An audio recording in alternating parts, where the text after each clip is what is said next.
podcast. I have a pretty exciting guy in the studio today. This is Caleb Jacobson. Quinn, you want to pop over there, Caleb? Oh, yeah. There you go. He got a little schmutz on his other shirt, so we got him into a different shirt now. And it's one of my dad's shirts. Jeez. And anyways, Caleb and I go way back. We're just I got Quinn in here doing the producing and everything like that. We're just having a couple beers and kind of reminiscing a little bit about the old days. Just got done with a brought dinner and everything. Had to get an episode out for you guys this week, so I went ahead and just messaged Caleb. I said, "Yo," I didn't say "yo" at all, not to Caleb. That's a different person. I'd say that too. But I was like, "Hey man, I got a podcast and you get done on Sunday. We've done a couple of these before. Why don't you jump in the studio and we'll get it done?" So here it is, Friday night, about 7:00, and we're gonna crush this podcast. So how you doing, man? I guess what I'll do first is Caleb's a little bit of a shy talker. So I guess what I'll do first is I'm going to go ahead and break into this and just say, kind of the history with Caleb and I. So Caleb and I met back in like 2011. I think so. Yep, 2011. And I was in high school. It was like my sophomore year, my freshman year of high school. I can't remember. And we were out there at a mutual friend's place. We were branding calves. It was the same way I met Cleto. Pretty sure we talked about this a little bit in a different episode that we didn't put out for this. Yep. But we were doing what they call pour-on these calves. And pour-on is a delouser, so it gets rid of gets rid of lice and flies, and it helps the calves. They lose a certain amount of weight and blood and everything from parasites and insects. And so we were putting this delouser on the calves, and then we had a branding iron that we were hitting them with, and not hitting them. We were putting a beat them hard. We were putting a brand on them, and mysteriously, these calves were quite flammable when we hit them with a hot branding iron, and they kind of went poof into flames. And then we were, putting them out. It's not a big deal. And but anyways, cinch. That was the first time that it's just a little bit of burnt hair. Kind of stings your nose for a couple weeks, but a lot of bawling. But Drew did quit crying after a while. Yeah, I quit crying after a while. But so that's how I met. Yeah, I was there. Yeah, Quinn was there for there too. Yeah. Jamie was trying to make me feel the calf tongues. She's like, "Oh, they feel weird." I'm like, "I'm not touching the calf. I'm not doing that because I might be do other things to them later." What? Is that in the podcast? Well, welcome to the show. We just started. All right. Everything we cut back is Caleb Jacobson. Also, I don't get a camera angle today, folks. Sorry. We cut Quinn out on this. I even wore my best T-shirt. If you go back to if you show the different frames, that one was just too wide when we had Quinn in it. Too wide. Ran into that problem. Wide load coming through. Caleb, I will say this. So, reason why it's so exciting to bring Caleb on is this year. Obviously, we've talked about it in other episodes, but real estate all of a sudden really slowed down. I'm kind of in the process of building a business again, real estate business, and with Quinn and Cleto and trying to go through that. And Caleb has quite the story with literally the exact same crew, because Caleb and I worked together when we were custom harvesting, or he was custom harvesting first, and I first went to work for him. Cleto worked for him first, then I came along, and there's a lot of people in between. But so it's kind of been fun this summer because Caleb had some pretty serious life happen to him. We'll let him tell that a little bit in the podcast. And I've been calling him this summer for just some encouragement, because he's kind of come out of a bit of a darker spot in his life, and where it just kind of he had a I don't know, what would you say? Had a comeback. He's got a comeback story, I guess, is what I would call it. I was in exile for 4 years. Yeah. That's fair. That's what I would call it. Yeah, he was in exile for 4 years, and now all of a sudden he's back on his feet. He's out there crushing it, and I'm calling him for kind of those good positive vibes every day when I'm like, what am I doing wrong? And he's telling me, well, you gotta do this, So, yeah, why don't we start there? Tell me a little bit about. You custom harvested. You've worked all over, from Texas to Canada. Tell us a little bit in the audience about what your life was like before this, and what the meaning of this year is for you. How deep do you want to get? Well, let's go. Let's see, what time is it? 7:00. We usually shoot for at the very least an hour and a half. Very most. Quinn and I shot like a 2 Yeah, and it took 2.5 days, and it was just too much. Yeah, it was a lot. So Could have been condensed. why don't you go ahead and say a little bit about what you're doing now, and what you got going on, and then we'll kind of jump back and go over how you got there a little bit. So you're haying right now. You're swathing. So yeah, right now I have a swather. I'm cutting hay. For those of you who don't know what that is, for farmers and ranchers, every summer you have to put up hay, round bales, square bales, what have you. I bought the device which cuts the grass or the alfalfa, lays it into a nice row. It's called swather. That way the ranchers can bale behind it. So you're feeding cows. So I'm just running around and charging farmers and ranchers to cut their hay. You don't bail? Basically. You're not bailing this I'm year? not bailing. Oh, God bless. Everybody's got their own balers. I couldn't afford Quinn, so I didn't. What can I say? I'm not cheap. Clearly. So, and that's it's working out. It's slow. I was working for someone else up until probably May. Yep. This year. So up until May this year. Well, yeah, I mean part time. Until May. Yeah. That's right. Because you were seeding and stuff like that. But if we back up a little bit, so in 2012 I got married. Yep. But in 1988. No, let's go 2012. I think that's good because you've got a whole history of you've been farming since you're like 9, 10 years old, right? Well, like you were working for your dad and running tractor and. I grew up on a custom harvesting operation where we would take combines, the machines that harvest the grain. They can look it up. They'll Google that. it. Oh, will they? Because I I get in depth. I think we have some illustrations over here. I got a little bit of a PowerPoint. If I can, you want me to plug that in for you? Or? But anyway, it's basically a traveling circus. You get about 5 or 6 guys to work for you. You go to Texas and you go back to the Canadian border and spend about 6 months harvesting crops. So I grew up doing that, and when I got married, I was working with my family, my dad and my sister, and then she got married, so it was brother-in-law, wife, dad, sister, mom, just a cluster, and big old family. Yeah, just lots of togetherness. And so at about 2014, we decided, my wife and I, to leave the family operation. So we went harvesting on our own. And that's when I hired Quinn and I hired Drew, and we all went, and I had, some of their friends came with and started our own thing. And I've got a combine here in case the guests want to see. Oh, yeah, pull that up. This is one I've never seen before. He's running treads on just the front. Oh, nice. That's new. Oh, that's like a brand spanking new one. That's the X9. Oh, is that their newest? That's the Caleb's newest. getting excited. Look at it. He's got augers on top of his... What? Oh, my gosh. All right, well, we'll have to dive into this later. Yeah. That is... I've never seen somebody run augers and a bale. Oh, yeah. Caleb's Is that the getting new excited. thing? Yeah. Well, yeah, that's called a pea auger. Right. You pee on it. Ah. Oh, Hey, we hey. cut peas at one time. That's We've right. cut peas before. I just never seen a guy run a pea auger with a bale, too. Is it just... With a what? What are you with talking the- about? What are you talking about, Quinn? With a draper? With the yeah. draper? My Yeah. gosh, my bad. Bale. Yeah, Bale. well, but A reel? No, you're Yeah. also confused because there's an auger and he's combining wheat. Looks like. So anyway, Anyways, go ahead. Go back to Yeah. so Got distracted. when I we got some equipment when we took off from the family, we got to share that. So we went from because we were up in Malta running cows, running we cows did up that. there and And cutting then- hay. That's how our big summer that we had was Quinn and I came up and we cut hay up there. he in says our Malta. big summer. He was there for almost a week. It was a big. Yeah, and then summer. I just got left. I got left there. Quinn was there for like what, a month and a half. Yeah. Yeah. Yeah, I went up there for a week and I had to leave. I go do some. Quinn was 14 and he was running a square baler. Never been on a tractor before. Do you remember when we had Quinn look out? Yeah, that was the following year. We made a funny there's a rock pile that Quinn tried to bail.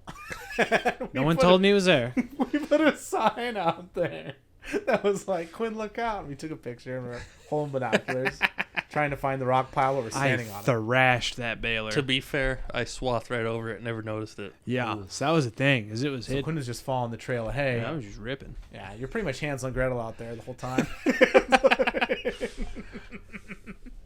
Just go No with just your following bread. the- Hay crumbs. following the hay crumbs. Quinn's like nodding off, head's Yeah. bouncing off the ceiling. Yeah, one time I was like, "Hey Quinn, why don't you bail till about 2 a.m. and then I'll come out and take over for you." I get up at 2. I look out. There's a tractor sitting on a hill with the lights on. It's not moving. I get up to it. There's no movement. I don't see Quinn anywhere. He's not around, and I'm like, I don't know where he is. Do I just get in and go, He got or out and Randy Travis. is he he's dead? running I down don't the road know. naked. I mean, That was a bad night. I walk around it like 3 or 4 times, and finally he comes crawling out from under the baler. I'm like, oh, thank God, I almost left. Can you imagine? He just starts flips on the Oh, baler and just takes off. I thought you just quit. I thought you were done. Yeah, and how would I leave? Quinn's walking Well, there were bright lights. You can get back to the somewhere. I don't know. somewhere. Remember the You burn never know barrel? about Quinn. The burn barrel? Taking off. That was a good time. Yeah. So Drew wasn't there most of the summer. He wasn't there for any of the I was stories. competition shooting. I was over in D.C. for Boys Nation, Boys State, and Helena. I was all over the place. So let me paint a picture for you. So we leased this farm up in the middle of nowhere. 2013? 2012? 2012? 2013. 2013. Okay. Yeah. And it's 25 miles from the nearest little hick town, right? Mm-hmm. And we just set this Wagner Road. camper up. Yep. And then Drew and Quinn come, and their parents bring a pickup camper. Just jack it off of the pickup and leave it sit there. So we've got like A base. a small, Compound? unmanicured compound.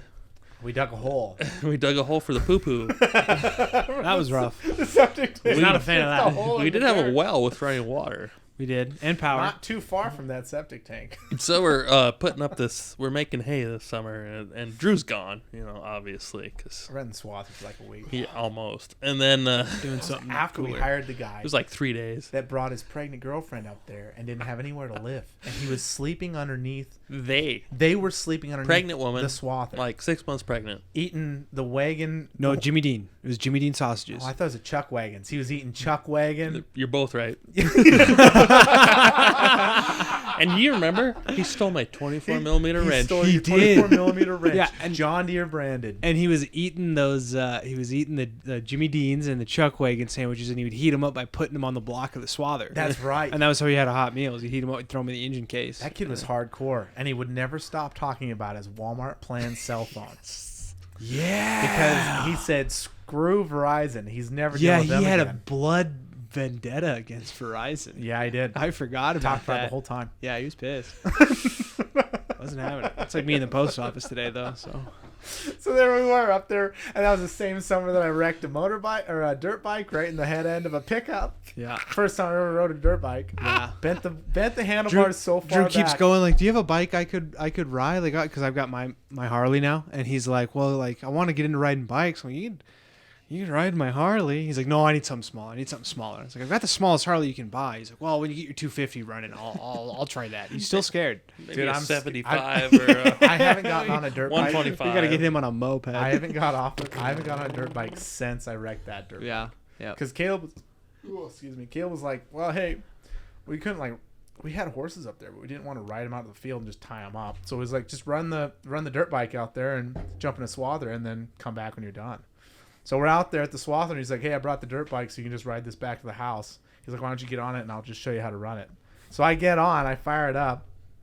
I'm like, okay, so like the throttle's here, clutch, okay, and then like clutch on the left-hand side, and I'm like, okay, and then I go up and down for the gearing, okay. He's like, yeah, starting first. I'm like, okay. He's like, did you click it all the way down? I was like, I think I clicked it all the way down. I think I'm good. So I turn it on, clutch is in, drop the clutch, and I whiskey throttle it in second gear, not in first gear. And I'm like, what are we in? 2,000 acre field?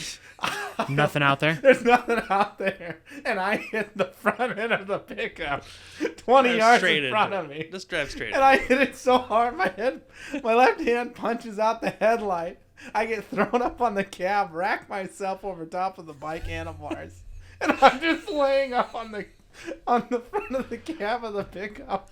That's the dumbest thing I'd ever And seen. the bike like went off on its own and kept going. Bent the until handlebars. it wrecked. Yeah. And I was just rocking back and forth on the I rode that dirt bike for years and never had an issue. And this thing had a ranch hand grill guard that my hand miraculously went all the way through and punched out the headlight. Yeah. That was a pretty impressive display of stupidity. That was insane. It's good. Anyways, we were up there on the ranch. Yeah, sorry. Side note. Cutting. Why are you guys both looking at me? Like that? Well, I don't know why. Where was I going with this? I don't remember. This is kind of like the We were- summer we we all were- first worked together. Yeah. That's where Yeah, I met this was the Drew. summer we really actually worked together and did stuff. And then after that, you started, So yeah, it was a couple of years later. I went off on my own, and Yep. I had, in about a matter of 8 months, acquired $1 million worth of equipment. Yep. And the equivalent amount of debt to go with it. Right. And it was 3 years after that, I filed bankruptcy. And you were 26 years old, 25 when you started this? 25 or 26? You're 8 years- 27. 20. You were 25. 'Cause I you- was 24. Yeah, 25 when you came to work for me Yep. the first time. Yep. 27 when I struck out on my own. And when I was 30, I filed bankruptcy. Yeah. Yeah, which is going to be the whole headline of this. It's going to be bankruptcy, Dave Ramsey, and then it's Just gonna say bankruptcy by 30. bankrupt by 30, Dave Ramsey by 30. Yeah, there's also a video out there on YouTube of me on the Dave Ramsey show. Exactly. That's what I was Explaining going to my use it for clickbait. That was a good one to see. You look terrified. Dude, it was sad. You were sweating.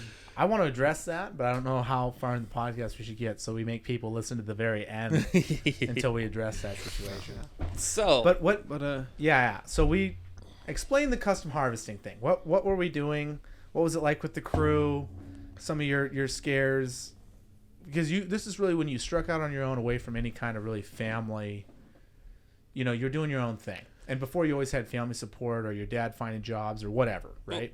I think this is something that most guys suffer from. Maybe not. I could be wrong. I could Yeah. have been the only one. I think you did, maybe. Probably. I worked with my dad my whole childhood, growing up, teenage years. After I got out of college, which was a short stint, but I always had this like terrifying fear to go out on my own and try my own thing, right? I knew I had the capability of being able to do the work, but I was scared to death to leave. Mm-hmm. Do you know what that feels like? Yeah, just not having the support. I mean, you get out there and Yeah, break it's like, down. okay, who do you so ask? it's Who just do you my call? ass out in the wind out Yeah, there. yeah. Got no fallback. Mm-hmm. So, getting married, my wife was always a little emotional about things. Like, she made her feelings known, right? Mm-hmm. Other people don't do that. They just Like Caleb. suck it up. Caleb sucks it out. Right? Caleb just gets by. Caleb gets dark. Just give me another beer, whatever it takes. A little more something else, and then we'll get through this. But my wife and her, dramatic emotional state really, helped push me out. And whether it was healthy or not, we got out of there. Now, I can't say I did the right things because I ended up filing bankruptcy. But I learned I was totally capable of doing all the things that I was scared to death I couldn't do. Mm-hmm. I could find work. I could make customers happy. I could put deals together. And I wasn't going to die when someone said no. And that was like crucial. I figured stuff out and I made it. Mm-hmm. And I screwed it up big time. Mm-hmm. So then I worked for a farmer for 4 years, licking my wounds and, recovering. And then I told my wife, I looked at her and I said, I'm not working here anymore. I'm done. I'm going to do my own thing. I don't want a job. And she said, okay, whatever. So we found a friend who bought a house that's like 2 bedrooms. And he said, well, I'll rent it to you for $800 a month. So we moved into there. how many kids did you have at the time? We have 5. But when you moved into that house, you had We had 5? 5. Right now, this is just Yeah. like 6 months ago. Oh, yeah. Yeah. Okay. Yeah. Mhm, mhm. Yeah. We have 5 kids, 2-bedroom house. Yep. And I said, I'm going to do my own thing. We're going to make it work. And she goes, okay. And You bought a swather up in Canada. so I had rebuilt a couple of pickups Yes, in the that's last right. year and a half or so. Somehow I scraped together 10 grand of my own cash and some more to live on. I had some saved up that we were living on. I kind of did some part-time jobs until May. And I lined up some swathing job. 2 swathing jobs. One for my brother-in-law. One for another guy that was actually the biggest portion of it. Mm-hmm. And got money up front. And I found a swather for almost what I had in cash. And I went and bought a swather and went to swathing. And I'm probably not done swathing for the year yet. Yeah. But it was like, I don't know if this is going to work or not, but we're going to give it a shot. Gonna go ahead and do it again. Well, you've done it before. You've pretty much have had a situation where. Well, let me just say this. My dad was a pretty decent machinery operator. Caleb's dad's pretty good. There's a lot of guys that have worked around and been around Caleb, and they know when it comes to running machinery, fixing machinery, he's very mechanically inclined. He's very good at that. He's really good at making sure that if there's got to be a piece of equipment in the field to get something cut, he can get it done. And I've got to say he's probably one of the most efficient custom cutters and swathers I've ever met, because I've watched him cut for days on end, and by the time you'll get into the machine to go ride with him to see how he does it, so that you can make sure that you're going to be just as efficient. And then you'll get out of the machine, and then you'll come back and ride with him again another 5 days later because you screwed up and broke something. He's got to have a chat with you. And when you get back in there, he's completely remodeled the interior. He's completely changed everything. The stereo's over here. He decided to wire up some Bluetooth because he wanted to take some calls. And then he decided to put in a subwoofer in the back, and there's an amp under the seat. And why shouldn't you have cold sandwiches? So he put in a refrigerator. And, I mean, this is a little bit exaggerated, but Caleb can literally run the damn thing with his feet and then just take apart everything else inside. So to say he's a good operator is probably one of the least effective ways to put it. He's an extremely good operator, and he can run any kind of machinery you put in front of him. I think he got to play around with an excavator when he was doing a little bit of irrigating, but for the most part, everything: manure spreader, trucks, combines, swathers, cat. He ran. I Like never ran a dozer or anything like No that. dirt work? Never got a dozer. Yeah, Excavator. excavator. He's all about Right. that. He thought about starting a sewage. I feel like dirt work is for some reason on top of what operators aspire to do. Yeah, man. And I don't know why. I don't know but I why. just feel like it's just like a shared. It's like the peak. It looks, yeah. It Men- just looks fun. Men were made to manipulate the earth. Ah, That's that's what fair. it is. That's fair. Strip mining. Berkeley Pit. But anyways, so like Caleb's really good at all of this stuff, and that was the thing that was really exciting for me at the very least, because I saw Caleb, and I was like, oh, this is an opportunity, because now I'm going to learn. My family came from logging background, heavy machinery on the West Coast. Dad was a pilot, all that stuff, and here I'm in Montana, and I'm going, here's my opportunity to be able to potentially learn the central Midwest kind of machinery. The equivalent of a logger over here would be a custom harvester. So learning what Caleb had and how to do that stuff, whenever I saw that, I thought, how can we help Caleb make more money? Or how can we find bigger, better deals? Or how could we, like, I'm always thinking about deals. That's why, like people would call me Little Rodney, because Rod, who's Caleb's dad, finds deals all the time. He puts together a deal out of thin air. And then pisses everybody off in the middle of it. Well, sometimes. Occasionally. Rod, if you're listening, we still love you and we like working with you. I'll still take your phone calls, and you can call me and I'll call you, especially when I'm trying to put a deal together.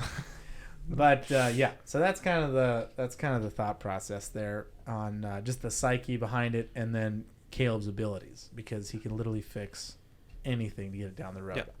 I've never had the confidence to drive a vehicle out of the state for a while, like all off my own for a while, until I met Caleb, and we were taking pickups that didn't have transmissions or didn't have very good transfer cases from here to Texas. Don't need them.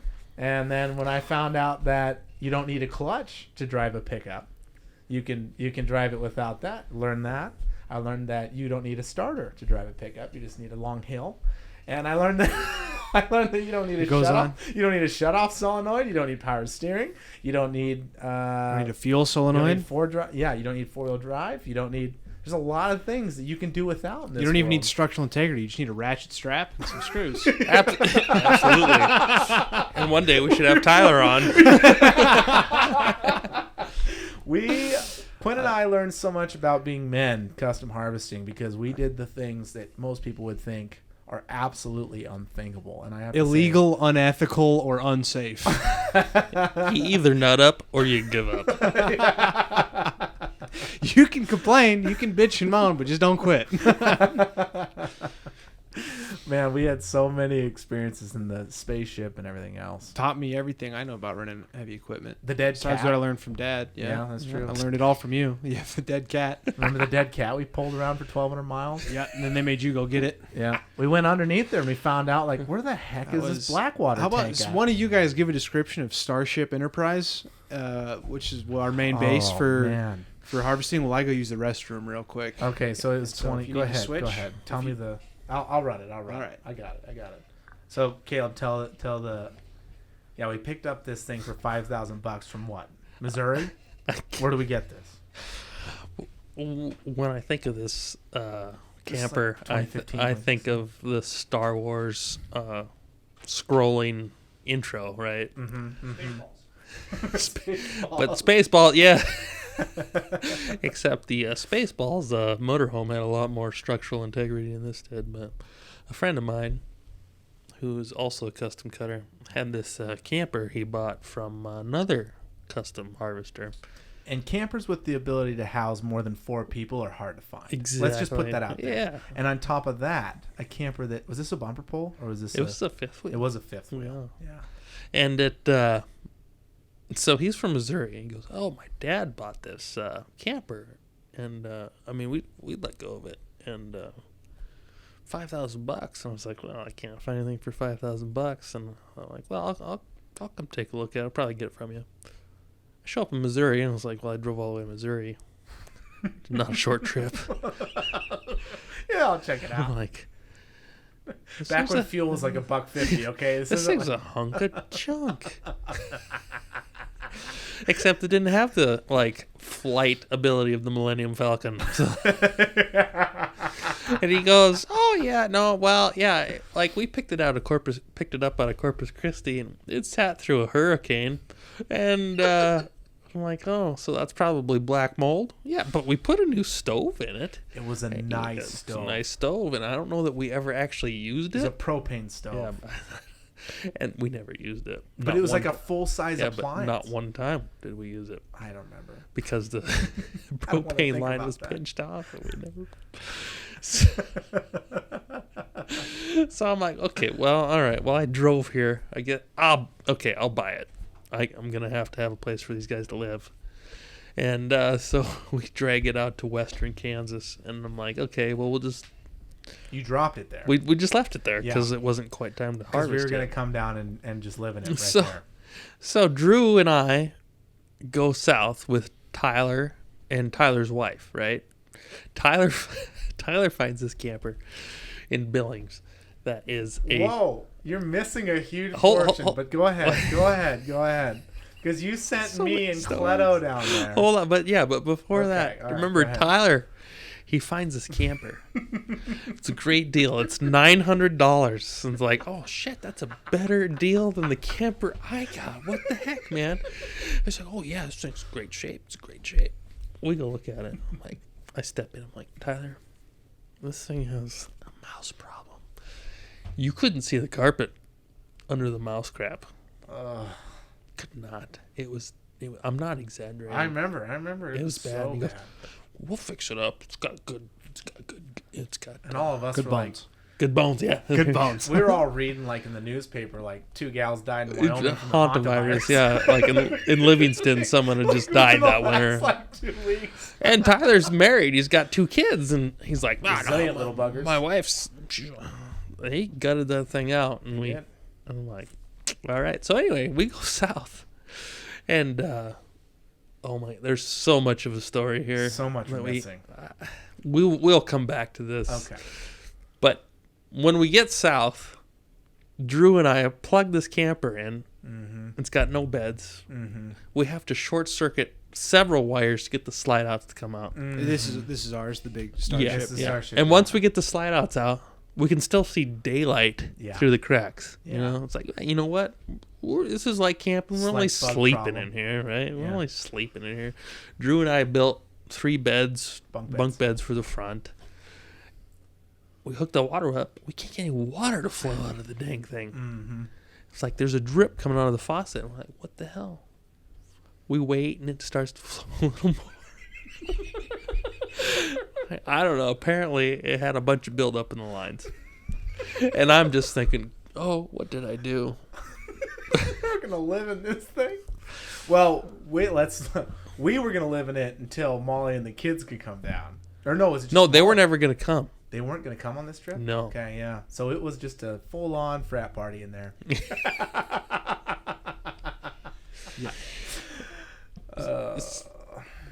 It was, you know them showers that you get in and you're like, I hope my elbow does not touch the the side wall. Yeah. because I'll get dirty again. Yeah. That's how it felt. Yeah. Or like when you walked on the floor, like you wanted to wipe your feet off and then get into some slippers because you didn't want to walk on that floor. Your Your feet never got clean, basically. Yeah, it was. Yeah. It was pretty bad. And then, and then we found out the cat and the raccoon and all this other stuff, and then snake and the mice. and the mice. Well, we had the mouse problem. We had the mouse traps. So then it starts raining. None of this is really in chronological order. We're skipping in between a couple weeks here because there's a whole nother story saga where Cleto and I went down there with the supplies for the first time to see the dang thing. But go ahead. In Montana, nobody knows what a rainstorm is. So we go to Oklahoma, and it starts raining, and it's like inches at a time, tornadoes, and like the water starts running in, not like dripping, but like running down the walls. Like the walls are sweating, like they're crying, they're bleeding water, and then it starts like sparking in the wall because the electricity shorted out. and I'm Lights like, out. no big deal, guys. We're next 6 months. This is fine. It was rough. And that's the start of it, And it's like, what the hell have I done? Yeah, that was have I done? fun. We had the slide out up top was exposed wires you hooked up to a 12-volt battery to get those to run out. Yep. The main slider in the living room, you had to hook. Remember the guy who owned it had he drilled through the side where the slide out threaded rod was. Yeah, and he ran rods out the other side, so you had to get 2 guys. To Each crank one at had to the get like same a time. 19 mil, and you had to time your cranks together, else you get the slide out all sideways.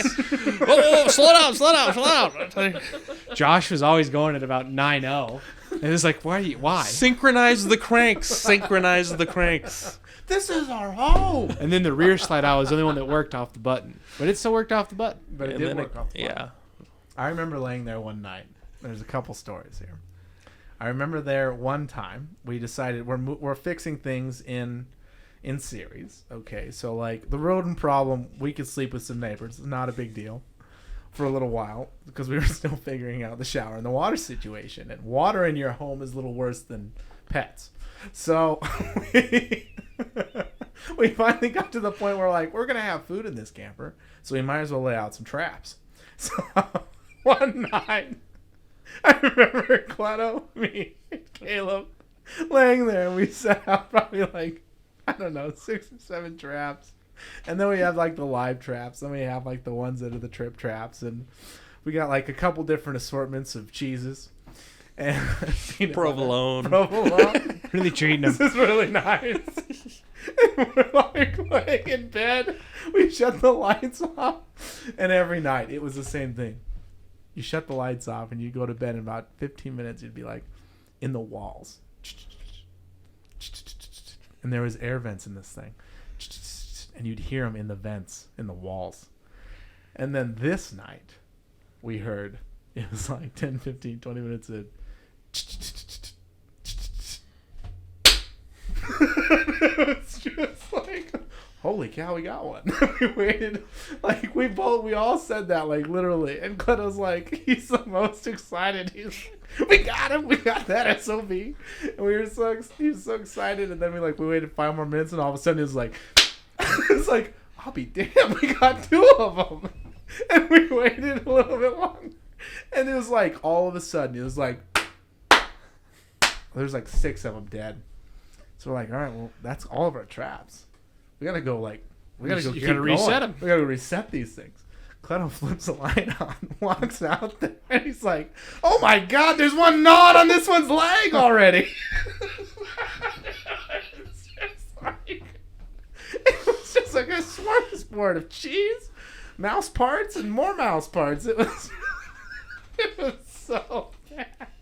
And then Cleto, dude, when we get Cleto in here, he tells a story about this guy trying to drag his buddy across the floor. Oh my Visceral. gosh. And then after that, I remember the mouse problem died down, and then it was when you went to bed, it was always Tyler had to get up for a glass of water or something. Tyler was getting a glass of water? And I just remember one night, Josh and I were laying, and so you guys there was like the 4 bunks up front. Yeah. Right? Because it was like you, Caleb. 3 bunks up front. 3 bunks me, up front. Caleb, and Cleto. Right. So like everyone else slept in the front. Josh and I had the back room where we bunked. Yeah. I remember Josh and I were laying there one night. Heard someone get up to get water. Shuffle, shuffle, shuffle, shuffle, shuffle, shuffle. Son of a! Someone's toe got hammered. And I swear it happened to Tyler more than once. It's Oh just every my time gosh. Tyler's stepping into the mouse traps. Dude. And then the end of the mouse problem, at least in our half of the trailer, was where they were getting really bad in the back half. And then all of a sudden one day I came in and I found a snake shed skin in my sheets, in my bed. My bed was made, and I opened it up for the night. There was a snake skin in there, and then I don't know if someone put it there or what. But then next couple of nights, no more mice. That problem handled itself. Nature took its course. Oh, wow. Beautiful times. It's the sequence of events that makes you question Yeah. the decisions you've made in life Yeah. Yeah. in a rather rapid form, It got better towards the end of the season. There, we were cruising. Things were going Sure. good. We were smooth. Sure. At least on my end, as just an employee, things were running all right. Those were good years. We had a lot of fun. It was a blast. Where did it all go wrong, Caleb? Where did it all go wrong? Well, at the beginning. It's the debt load. The load. The debt load. Yeah. And then Tell us. Can you open up the financials a little bit about this? Because you're how many years out of bankruptcy? What's the statute of limitations on that? Bankruptcy already happened, so I think you're good. I'm free and clear. So like you had $1 million in a. Can you explain this to the audience? Because this is serious for the people that I brought you on here because I really am excited about where you're going and pulling yourself out of this entrepreneurship wise, and you are literally a bigger brother of mine. But you had 3 combines, like $300,000 a piece, right? How did that work when we first got started? What was the chronological order of the finances and how you were able to even get to the point where you could take a loan like that? Because a lot of people don't understand how much money we were making a day. I mean, it was like $70,000 a day when we were running. Right? Yeah, it's, when you're out there on the road, it's impossible to control your spending, it seems like. And maybe not impossible, but at that point, I was just like, "Whoa, we need it. Let's get it." We need parts. And you had a got credit parts, line open. and you got, you got to buy everybody food, and you got. Yeah. It's like, well, we need another piece of equipment to do this, and it's like I bought another pickup, and then I bought, tools, and I bought. Because we have Fuel tanks, compressors. Yeah. we built out a full truck shop. I mean, or truck. We had pretty much 2 service pickups. Yeah.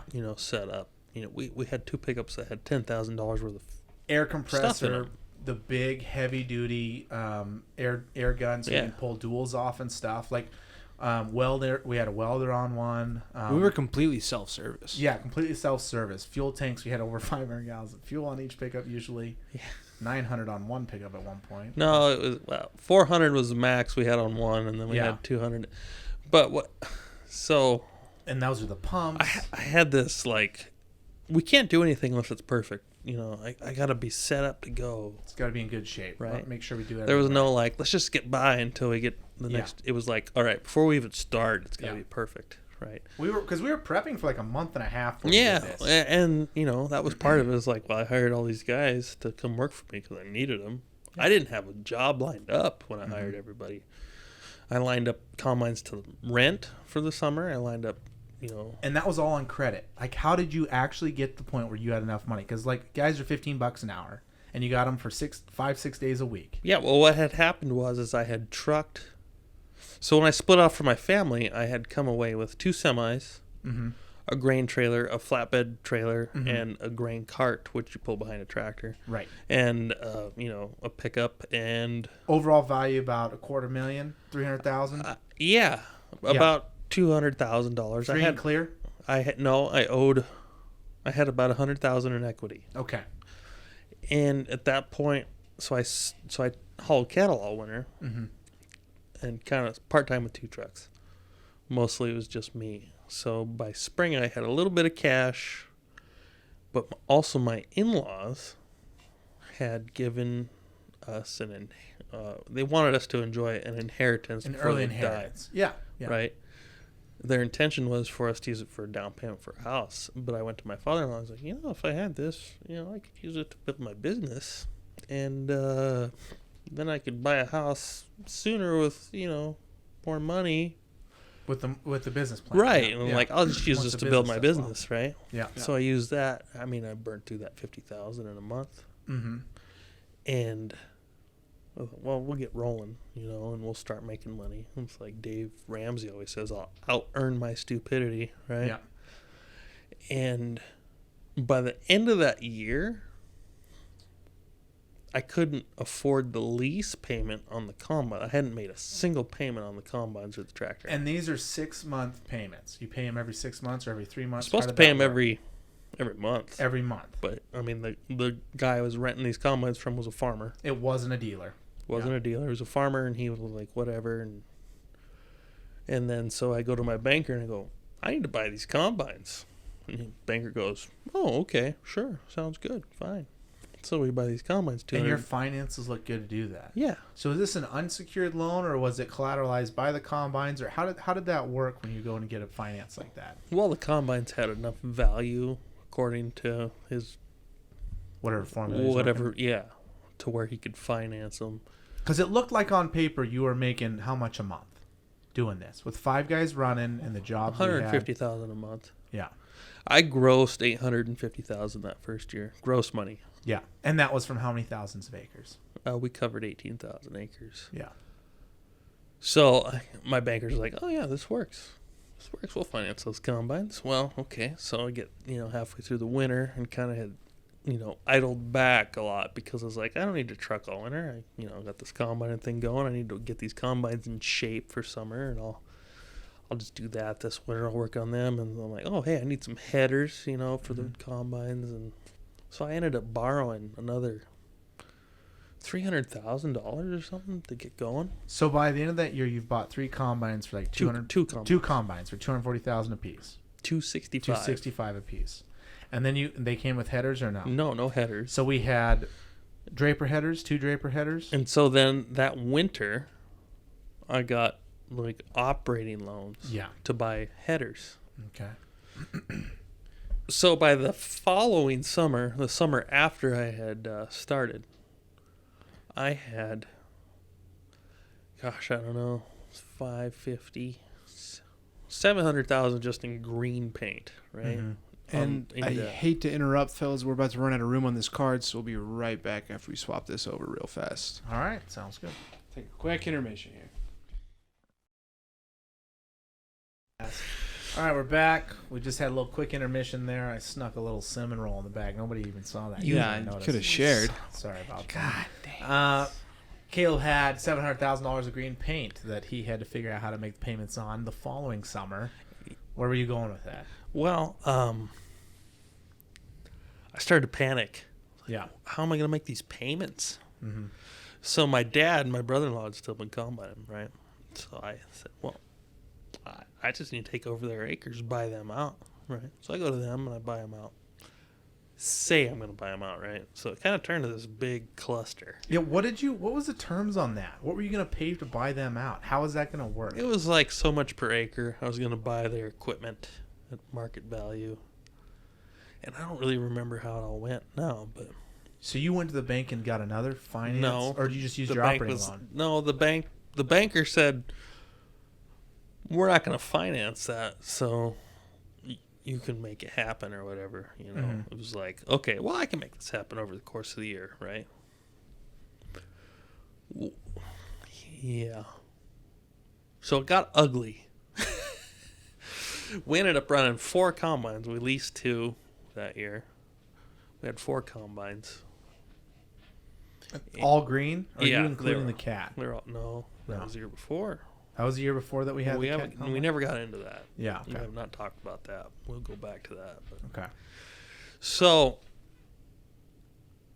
my wife was like, told me that I never listened to what she said to not do this. Mm-hmm. And I was like, oh, well, I might not have listened to what you said. So, long story short, about 2/3 of the way through the season, you know, she was just having a panic attack about it. And we just kind of, you know, she convinced me to pull out of the whole family buyout thing. So, I, you know. Did it look like you were going to make your way through it, or is there a bunch of piss poor jobs, or what was the problem? Why didn't those jobs make money? There was just too much money going out. Yeah. And I had promised too much to them Yeah. and overbought. Mhm. And I, just way overextended myself on credit and just promised way too much to them. Because at that point you were what, $1.5 million deep? Yeah, 1.2. 1.2 million. Yeah, and I had only like 300,000 or 400,000 equity. at And that point. you had slowed down from the ability to produce so much a month, right? Like yeah. You weren't doing $150,000 a month anymore. No, like that year we only cut, I don't know, 15,000 acres. Yeah. And the year before we had done 18 with 2 machines. Without buying somebody out. Right. Because you weren't able to even capture all of the jobs that they had. You were splitting your time between 2 jobs, so you weren't able to get them done Correct. fast enough. Correct. So, I pulled the plug on that and gave up like $300,000 worth of work. And that was in July? That would have been in like the fall. The fall. Okay. So I pulled out before the fall harvest. Okay. Missed out on a big job. But I do not think that would have made up for the hole I was in already. Because you had missed payments on fuel. You'd missed payments on equipment, insurance. I hadn't done that yet. I was still making my payments at that point, but by that fall, by missing out on that $300,000 corn job, Mm-hmm. I wasn't able to cover all my payments. And then I was so short of cash, I had to go to my hired help, which Quinn was one of them. And I said, can you guys hang on before getting a paycheck? Because I can't really afford to pay you right now. Mm-hmm. That's when it went downhill real fast. Mm-hmm. And, people were not happy. Mm-hmm. Yeah. And we could get into that, but There's a lot of psychological, but when a ship's going down, I mean, it's you're trying to do whatever you can to save the business. 'Cause Right. ultimately, if the business doesn't work out, nobody's getting paid. yeah, and I don't feed my family. Yeah. Right. I only had 2 kids at this point. Yeah. But 2 kids when you're it's the first kids you've had, that's kind of a big deal. You know? Yeah. That's scary. And so I'm sitting in my shorts on a Sunday it's just me and my 2 kids, and my wife was gone or something. And one of the employees gets his grandpa lawyer involved, and they come over and they corner me at my house. Mm-hmm. I'm in my shorts on a Sunday afternoon. Mm-hmm. And And they're like, you owe him money. You need to sign the title over to this vehicle you have. I'm like, guys, I'm at home in my shorts with my kids right now. What's Just time. Yeah. And it was like, at that point, I you've was been like, avoiding payments for how long? About a month and a half? oh, at 2 least, months? yeah. I 3 mean, months probably maybe? 2 months Yeah. at least. And I'm Yeah. like, I am not in a good spot. And you want to talk about, like, I already just struggled with depression. Mm-hmm.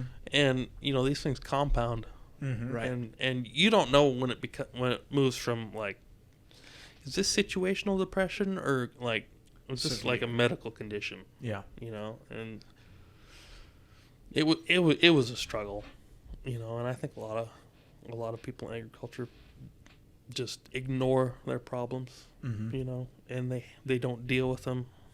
Well, I would say in a lot of them too, just a side note here, you had a lot of ambition to go out and swallow the whole world kind of situation. Most farmers and ranchers don't have the ambition to build a business plan, prove that they can do it for a number of months, make $100,000 plus a month. That's insane. And then go and try to grow as fast as you did by buying out family members and put all this together. And what is hard to believe, so from both sides. So it looks, in my psyche, what I would be doing is I would be thinking, it's only my fault. I was the one that wanted all of this. I was the one that had the ambition. But then again, no one was going to come and help me and give me a bunch of money. So I had to go out and promise things to make things happen.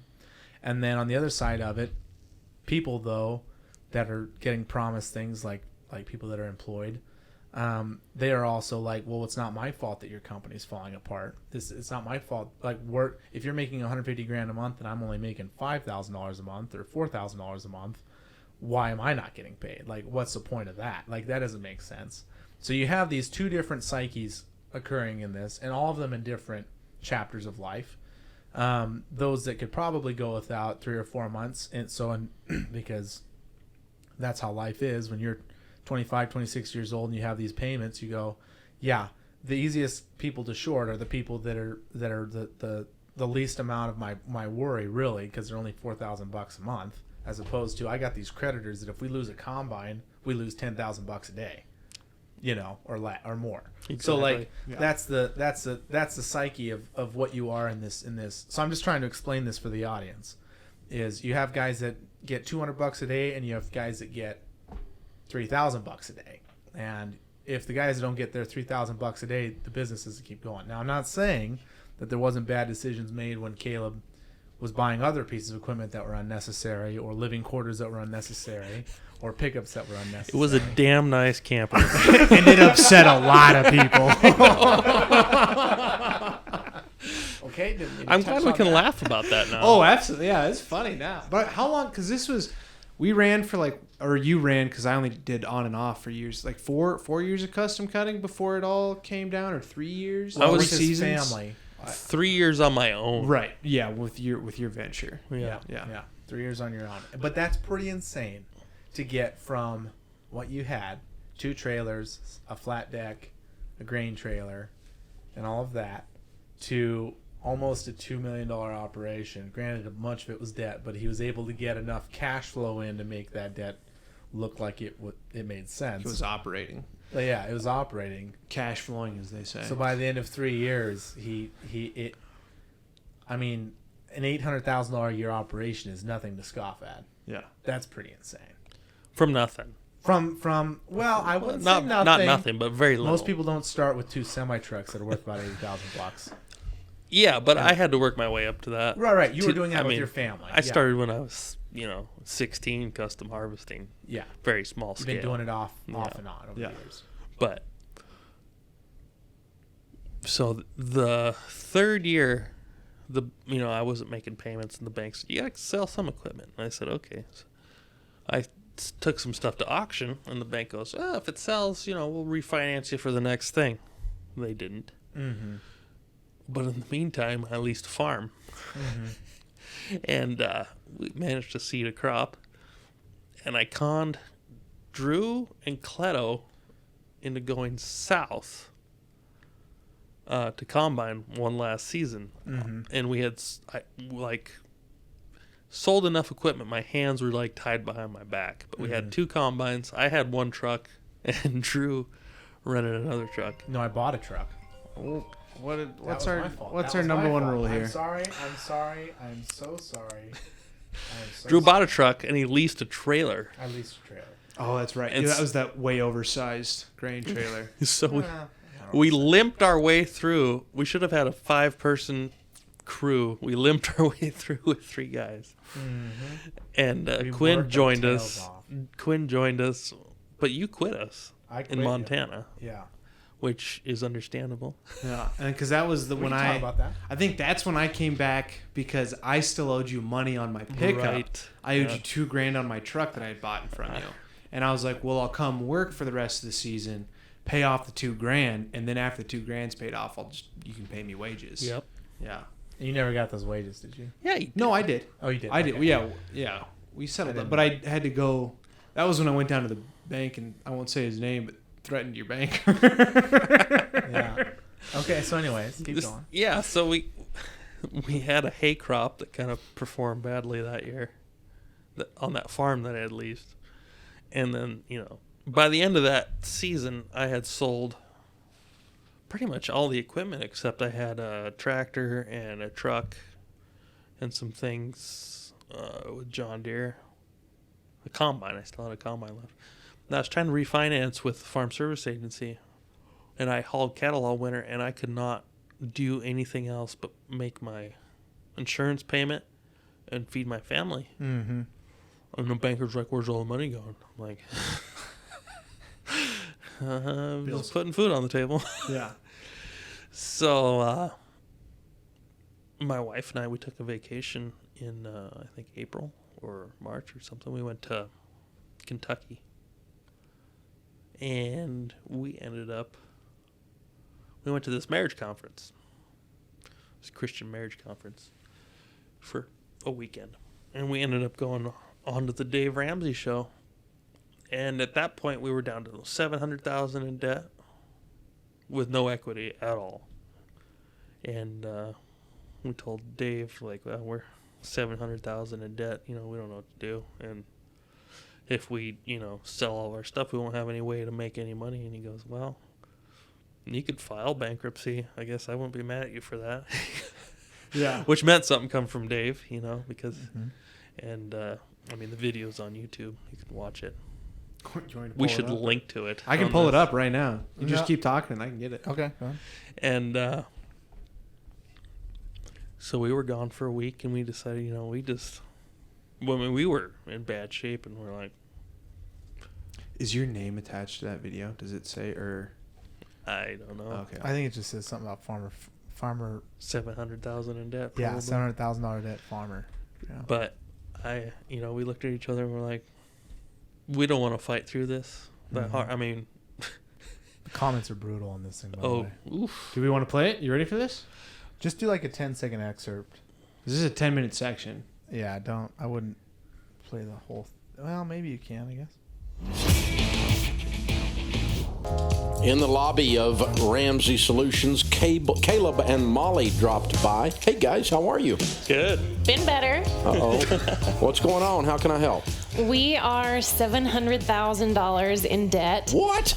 We are farmers from Montana, and So we he disagree understands. about how to handle it. I am ready to declare bankruptcy, as awful as that would be.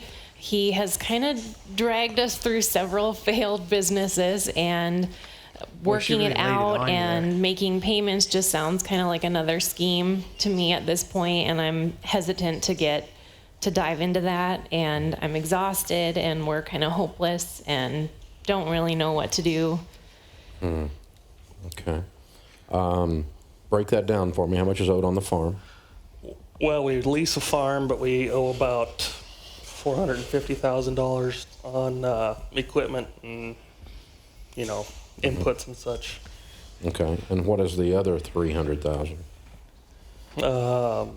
Yeah, that would be like, I owe my dad for some stuff, and then How much do you owe your dad? $50,000, and then This I must have been so owe, hard. for some equipment repairs Is it? and some Yeah. chemical Oh, bills sorry, from I've got it last on you year. and not on this. Vendor bills. Yep. Okay. And how much is that? Oh, it probably comes up to $100,000. Mm-hmm. Okay. That's 600. Yeah, and then there's another roughly $100,000 lawsuit that we're in over a equipment repair that we rented, 4 or 5 years ago now. What is that lawsuit about? Some repairs that were done to a machine that we rented, and I disagreed with all of Where them. my story comes in. You rented it, and then they said you broke the machine, so they did the repairs and sued you for them? Yeah. I got you. Yeah. Okay. He nailed it on the head. Probably And seen so it happen in a before. sense, other than the $50K with your dad, this is all business debt. Yeah. In a sense. I mean, you've signed personally for it, but it's all business debt, and you've leased the farm. Okay. You're still operating the farm? Yeah. Okay. And so she wants to file bankruptcy. What's your plan? Sell a bunch of equipment and get out of the debt, and get didn't out as know much what's coming of the debt on, as Dave. possible and work out Dave, I had no idea it was here. settlements She with tricked me into everybody. this. Yeah, how would you work it out? I mean, how are you going to make money? Well, I have a truck. I do some trucking in Mm-hmm. the wintertime. But the bank won't guarantee that we can keep the truck or any vehicles. You won't in bankruptcy either. Right. Okay. And so you quit farming and drive the truck to pay off the bills and sell off the equipment is your plan? Mm-hmm. Is that what you're saying, Caleb? Mm-hmm. Okay. All right. Dave was way more Okay. And, but, sympathetic in this. Part of the equipment I've is seen the him rip truck. into some And what is Yeah. the truck worth? Probably only $30,000. So it's an 18-wheeler tractor. Yeah. Okay. Pause this right now. I own that truck now. So you should give me the other 30 it's worth. I went to the bank and I bought that truck for $15,000. Holy smokes! But Yeah, anyways, it had a keep dusted going. motor at the time, though, didn't it? No, What, no, he this put was after I rebuilt it. it after he put it in there. Okay. 'Cause you're gonna have to say that. All right. Let's jump back into Let's this. keep playing this. Reliable? Yeah. In good shape? Mm-hmm. Okay. What can you make driving truck? Oh, it's so variable, but anywhere from 80 to 150,000 a year. Yeah. Okay. Y'all got kids? Yep. 3. You talking about being over the road with that truck? Yeah, I'm usually gone 2 weeks at a time and only home for a day once in a while. But that's only in off season when you're not farming, right? Right. Right Yep. now. And what we're talking about here is you're doing that full time. Right. You'll be gone all the time. Yep. Okay. All right. Let's pretend you filed bankruptcy and you walked away from everything. Toss everybody the keys. Clean start. Fresh. Done. What are you going to do for a living then? Go get a job at a farm or something like that. I You literally suppose. did that. How old are you? 30. Oh, Okay. What were the other failed businesses? We did custom harvesting primarily. Okay, Custom pause this harvesting? again. I love you, Molly, and when you listen to this episode, I'm going to say it right here, right now. Dragged you through 3 other failed businesses. All right, a little harsh. A little harsh. She did look a little too excited to have trapped you there. She looked a And- little too fired and up to see you sweating Molly, in the headset. Molly, you can come in here and you can have a chat with us, or you can paddle our butts, or you can write a terrible review wherever you want. But I will say, it is, you have to give some recognition that if outputs were not so high and you didn't try to grow so fast, if you would have had one combine and was able to do $50,000 a month, that is insane. And sustainable, I would argue. That is crazy. I think my wife has changed her mind about how this works in the last 4 years. Well, Right, this is also right. keep This in was- mind, folks. This is in the moment. This is 3-4 like, years ago. Yeah, This is 2018. This is probably, I would argue, one of the lowest points of your life. Absolutely. right here. Absolutely. Yeah. This is as bad as it gets. Yeah. But I love that we have this to go back to because it was a super emotional time. Yeah. Caleb tossed me through a wall Yeah, when I got upset when I went and got a brand new windshield in Glasgow for a combine, $1,500, and then I think I paid for it, and then I drove all the way down for fuel and everything, and I hadn't been paid for maybe it was a month at that time for my truck, and Caleb and I were getting upset to where we were like, we'd fought in a field one time a little bit. We kind of ruffled and tumbled down in Oklahoma, and then we got upset up here when we were cutting on on the reservation. We were down there and we got in a fight down there. Tossed me through one of the Enterprise walls. Guy was tough. Didn't really toss me. I mean, we got a little bit of it. I mean, I'm just trying to say that emotions were high, and this is an extremely stressful time because Caleb has kids. He's tried to do this. No one else has tried to do this. No one else is going to do this for Caleb. There's no reason why he shouldn't have been able to do this because he saw what he started with, and he saw the people start with less. So why is he not being able to do this? He's recently married. to somebody that I can totally. I'm literally 26 years old and kind of a little bit of a similar situation other than the debt load. But I mean, when you marry somebody that doesn't understand this kind of entrepreneur mindset and this want to build and grow something where no one else is the boss of you other than your customers, which will always be the boss of you, it's really hard for a husband and wife to come together on that goal and realize, because I could see right off the bat that like there's a lot of people that romanticize this farm life, and this farm life is a lot of work. It's millions of dollars to have a true sustainable farm life. Other than like the farmer's market hobby farm kind of a deal, to be able to have a farm in Montana, you need 1,000 acres. You need to have grain. You need to have equipment to manage it. You need to have insurance, the payments for it, the people to work it. What did we always say about farming? It was equity rich, cash poor. Because Yeah. like, okay, so let's break, like, just to give people a notion.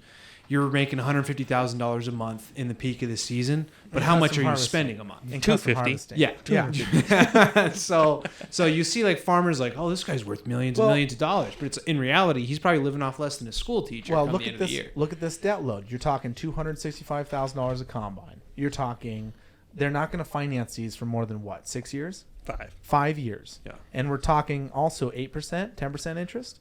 Yeah, they were around 7 is what Yeah, they were charging at the 7% time. interest. You try to figure out the payments on that. People scoff at payments for a $250,000 house at 3% over a 30-year loan at $1,200 And a month. house doesn't provide any income. No. No.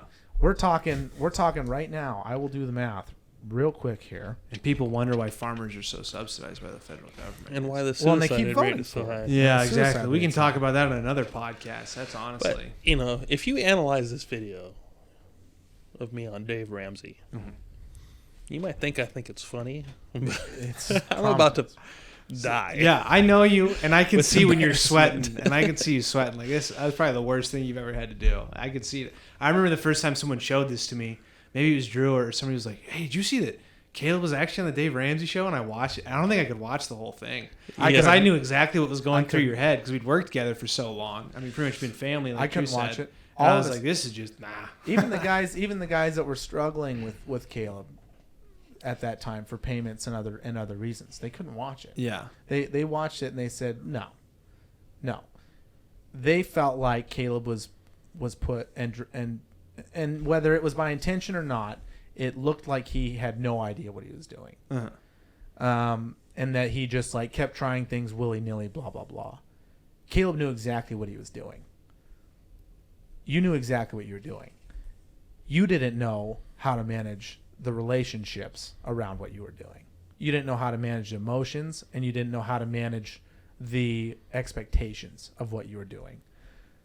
Why does that even have to come into play? You know, Just a fact of it's working a with fact people, of right? working with people, Yeah, man. it sucks. But And not only that, newly married, kids, managing 5 teenage boys equivalent. it's true. All your employees were like very hormonal young men.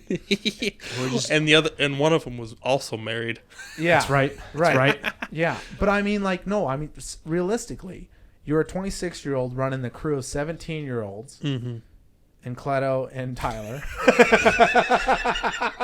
So 16-year-olds. Yeah. and you're trying to do something that people, okay, this is something that maybe be a little bit recognizable and okay in the entrepreneurship community where you just have a whiz kid, internet kid that figures out how to make 30, 40 grand a month. In the farming community, this is unheard of without a family's equity behind it, a family backing, some kind of banking, some kind of equity somewhere. Caleb got this done with no land backing him, no cattle anywhere. He went out and got the iron loan, okay, because he was able to prove that he was able to make enough. Whether he swindled the banker or not, he got it to where he was making that much money a month. I've since had a few meals or drinks with my old banker, and I asked, Ex-banker. Oh yeah. How'd those go? how come you financed me? He's like, Yeah. because you're gonna set the world on fire. Yeah. Yeah. It's like, I'm glad you had that faith in me, but damn you! But Yeah. you could have stopped me a little sooner. Yeah. It's like Didn't the word "no" exist in your vocabulary? you're the best damn money addict I ever had. Yeah. Kept shooting. I in your need some veins. drugs. Yeah. Yeah. So, anyways, I just had to say that though about the situation because it looks really bad on the video. Like he just had no knowledge about what he was doing. But if anybody was gonna make it, I mean, it truly was just. I don't know. What would you say, Caleb? I can't nail it down. What would you say was the problem? Overspent? There were what so was many what was problems. the deal? It was basically poor management and poor risk assessment. You know, I had a great year the first year out as far as acres and income. I spent too much, but I thought, well, we can do nothing but cut more acres next year, right? Mm-hmm. And all that happens is these, you're depending on somebody else to provide your sustenance, like the farmers that you cut for. Well, the following year, they changed their acres entirely. You cut half the acres of wheat for one guy or less, and it's like, oh, that changes everything. And then I had 2 combines. I had 6 headers for 2 combines. You have to have something for sunflower, something for corn, something for, had stripper headers. And each header costs 30, 40. Some of them cost 85. 85. Was that for the vacuum headers? The vacuum, those were actually the cheapest ones. Really? Yeah. I had those 2 flex drapers, and those were $85 a piece. Mm-hmm. And 85,000 a piece. Yeah. Mm-hmm. And the sunflower pans were $8,500 a piece. No, they weren't even that much. They weren't. They We got were a deal less than on that. them. I remember us getting a deal on them. But still, they were. I mean, everything you do costs money, and So year 2 was kind of like a loss in business plus an increase in spending. right. Okay. But you get this like, well, if I don't do more, I can't make more, Mm-hmm. and so you spend more in order to cover more, Mm-hmm. and that doesn't, you get caught up in the moment. Like harvest is a fast-paced business, right? I mean, you have 6 months at the most to make the most of the harvest run. So if you have a customer come to you and go, oh, hey, I need you to cut 4,000 or 5,000 acres for me, but you need to have stripper headers. You're like, I'll get them because I need that work, right? Mm-hmm. And if you don't do it, Tom down the road, he's going to do it, and he might do it a couple bucks cheaper, right? And then you lose that customer for next year. Correct. And, my dad and I started out. My dad went broke, and we both kind of went broke together when I was in high school, or just graduating high school. And so we started going combining again. It took us from the time I was 18, 19, till I was 26 to build a customer base that was worthwhile. Mm-hmm. And I had that. I had those customers when I was done, and I still couldn't make it happen Mm-hmm. because the margins were too thin. Mm-hmm. I mean, they were backwards. The Yeah. margins were. Yeah. they You were in the wrong. red. Yeah. Hair was on fire. And at the one thing that I can look back now and say is like at every turning point, everything that happened. Like, okay, that first year, if I just would not have gone combining, if I would have just trucked, I could have made X amount of dollars. Mm-hmm. Okay, so I can see, okay, at that point I could have made this decision and been successful. I can look at the next turning point, like if I would have just not bought those combines, I could have been successful. And then I look at the next decision point and I go, if I would have done this, I could have been successful. And I can see that for everyone along the way, for every point along the way. And it's like, at some point you just have to go, oh, but I am where I am right now. And that's okay. This is life. It's an adventure. Nothing's going to be perfect. And we just have to enjoy it. And so, when I was, working for this other farmer, I was like, I can't do this anymore because it just sucking the life out of me. Mm-hmm. I mean, they owned my life. It was, we lived on the farm. I really got along with the guy fine, but having that ability to just be called upon at any time of the day to do something. It was like indentured servitude. Yep. It was a little bit better than being a slave. Mm-hmm. You know, I got money and my wife could do whatever she wanted. But for 4 years, I didn't leave the farm. I mean, I'm not exaggerating. I didn't leave the farm unless I was trucking. I know you You were. were on call for 4 years. Right. It's like nurses are on call for like a couple days out of the week. You were on call for 4 Well, years. you were working 100 hours a week. I remember you, more. I managed to take probably 2 weeks a year off, of probably half the Sundays and some Saturdays. And I still averaged 70 hours a week. And at like, do you want to say how much you're working an hour? How much you're getting paid an hour? Well, I got a raise halfway through to 17. Yeah, yeah. And this is somebody that knows how to operate every piece of machinery in the book. If you were working a construction job, you would have been worth 45 to 50 an Minimum. hour. But Minimum. hey, you know what? I had a lot of hours though, Quinn. I had a lot of hours. Yeah. Wow. I did the math though. $80,000 with the house and the beef and whatever. I was making $80,000 a year. Not bad. Not bad, but I had to make. It took 3,700 hours to get there. And how many kids did you have at the time? And Three. We went from started with 3 three to to 5. 5. yeah, in that time period. Yeah. Yeah. Yeah. That might be another issue, but we'll talk about that later. So now Love you, kids. I'm doing my own thing. You know, I'm back into custom work, but 3 months in. 2 months. 2 months I'm in. like a month into it, really. Yeah. And you're all cash now. All cash. I don't have a loan in the world. God I don't bless. owe anybody. Nice. And this was good, because it's in your 100 hours a week, you'd take 3-4 hours a week to go make a pickup deal, to go build a pickup, Right. go find a pickup, Yeah. go sell a pickup. Yeah, so I did like maybe Sold a skid steer. two pickups. Yeah. While I was working there, kind of fixed them up and sold them, and then Oh, you were This- just stacking that money in the bank while yeah, you were. Gotcha. and then so I had $10,000 of my own money. I went and got another $20,000 of upfront money from other people.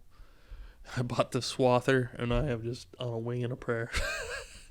And I actually have a positive bank balance now, Nice. and it's been a And you have some emergency money too. Like, give yourself some credit, right? You got some emergency savings, 6-month emergency for your family. No, not really, because Oh. we spent all that when we were living through the winter time. Oh, okay. But it won't take long to get that back. Okay.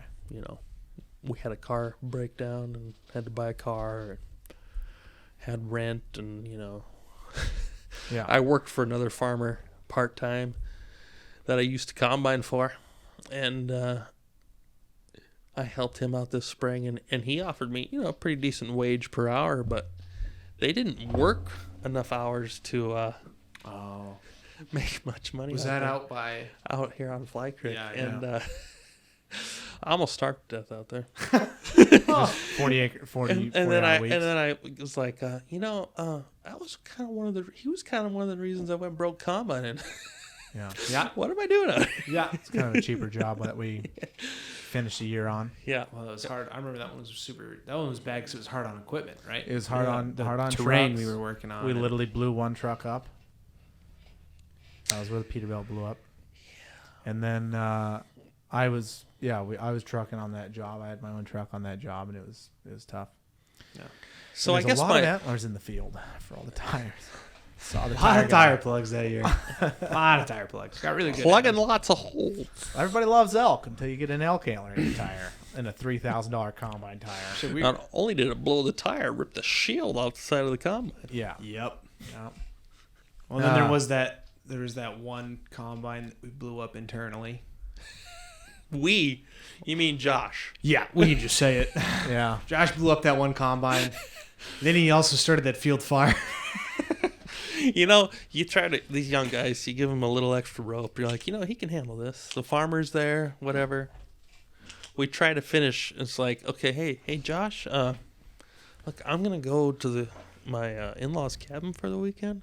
You just got to cut for this one guy, right? And then we're going to move to North Dakota when I get back Monday. Yeah. Okay, good deal. I get back Monday. Oh, hey, that combine got plugged up on Sunday because we were cutting in the rain. But no problem. We'll just load it up. You guys got done? Yeah, we were close enough. Done. Yeah, okay. All right, we loaded up. Go to North Dakota. its combine is not working. Like you turn it on and it doesn't work. And they were smoked. Never have I ever, not once, ever heard or seen, been around a smoked clutch on a main gear case like that. Not once. Congratulations, Completely- Josh. Completely packed. But Like imagine constipation to the nth degree in a $200,000 machine. I dug it out. I understand fully. No, I'm saying for the audience. Oh, yeah, Explain to the audience how packed this green That was turd that was such a bad situation because it was like The farmer wanted you to keep cutting. The farmer as fast wanted as you us to could. keep cutting. I don't think we were in a position to get a hold of anybody. And between Josh and I, we did not have enough experience between us to know. We were like, well, I think we can make it, And Josh made the call. He was like, I think we can do it, because it was kind of like when you're a young kid, it's a high pressure situation. You're like, we'll make it work. And we'd love to people please, absolutely. Yeah. And so that one was tough. How fast was it raining, Quinn? How much rain was there? A lot. Let me put it this way: we were like 3 miles from the river, and I saw carp swimming through a supposedly dry field, and he was up there. If you have ever, I don't know how to explain this. If you ever chewed long cut tobacco, and then you tried to swallow it, you ever tried to like mow? a big old wad. Yeah, you ever tried to mow a lawn in mow a a rainstorm? wet- It's like 10 inches tall already. Yeah, that's or more, 20 inches tall. Wasn't it barley or was it wheat? That was barley. Oh boy, And see the that's thing 100 is, bushel crop. That was That's also the sick. worst crop I've ever cut in my life. I've plugged combines before, and it just kills the engine. Yeah. And then you're like, we probably better quit. Nah. Cleto calls me. He's like, when we unhooked the header, the combine puked on the ground. Coughed up a hairball. Yeah, that was rough. So $30,000 for a main drive. No, These kinds of repairs cost that was actually pretty cheap. It was only a $12,000 repair. Is that all it was? I thought it was like 25 grand. No. Well, the one I had a real doozy here. So I got. Hold on. All right, set the stage. Let me. Set the stage. Who keeps thumping the table? Yeah, I don't know. It's not me. It was you. Okay. Wasn't So me? let me. Okay, so when I started this business, my thought was, because I had been working for another farmer for like 2 months. Yeah. I'm like, okay, this is dumb. I've always wanted to do my own thing. When I worked with my dad, it was like doing my own thing because I kind of do whatever I wanted, but still he had that hold over me, right? Mm-hmm. So I've always had this philosophy, though, that we're meant to go do our own thing, and we're supposed to help other people be able to do their own thing. Because that is the most rewarding thing. When you can set a bird free and it flies. So, Christ Drew, Jesus. tell me your story. Take it back to me. I was the one that was bestowed this great gift of a Caleb Jacobson job offer. And this was like my own job. Mind you, for as good of BS I can spin, I've operated a combine for 2 months at this point. A month and a half. Maybe a month and a half. Solid. But I am a man of opportunity. You told this story. I'm going to go call our mom back because she called both of us 30 minutes ago, and she's in the middle of a road trip, so I just want to go make sure she's not like broke down somewhere. or Okay, something. good call. Thank you. And then, yeah, because this is perfect for Caleb and I to just tackle this one. So I'm in the middle of absolute, opportunity bliss here because I see it's a job back in our hometown in the Valley. We'll just call it the Valley. It's We're like... not going to name names. No. It's a We beautiful... might name one name. No. It's a beautiful, this is 100 bushel crops. It's the select barley of barley for one of the largest barley companies there ever was that brews beer. And it's not that one. Don't show that one. And yeah, so the situation was Caleb said, hey, look, there's 2,500 acres. Yeah, I mean. How do we come by that? 1,500 maybe. 1,600 acres? Yeah. $22 an acre. What were you getting paid? $25 an acre? I can't remember. I can't remember the numbers. It was a decent job. Okay, it's a decent job for a young lad that had no equipment and not much prior experience. But I had pretty much made a deal. My dad at the time, God bless his soul, was flying for a company that also leased equipment and had equipment. And I'm a very confident person, and I walked into this building, and I pretty much said I'd like to lease a combine. And they said, yeah, absolutely, we'll let you lease a combine, blah, blah, blah. Get done, sign all the paperwork. I get out the door. I'm 18? I'm 19?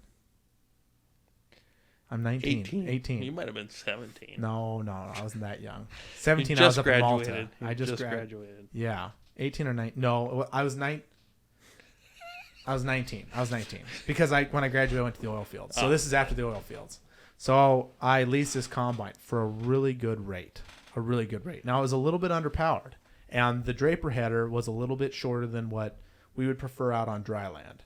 But it was okay because we're going to be operating irrigated. And if the combine was underpowered, it's not a big deal.